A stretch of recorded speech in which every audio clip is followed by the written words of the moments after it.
హెల్దీగా, టేస్టీగా, సింపుల్గా ఆంధ్ర స్టైల్ ఉసిరికాయ పప్పు ఎలా చేయాలో చూసేద్దాం. ముందుగా 4-5 ఉసిరికాయలు తీసుకొని ఇలా ముక్కలుగా కట్ చేసుకోండి.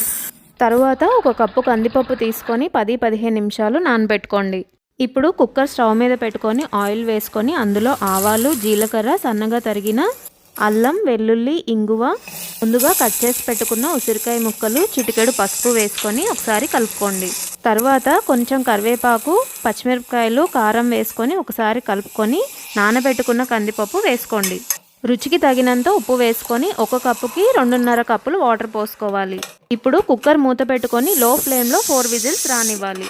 ఇప్పుడు మూత తెరిచి ఒకసారి పప్పు గుత్తితో మెదుపుకోవాలి. రుచి చూసి ఒకసారి సాల్ట్ అడ్జస్ట్ చేసుకొని చివరిగా కొత్తిమీర వేసుకొని 5 నిమిషాలు స్టవ్ మీద ఉడకనివ్వాలి.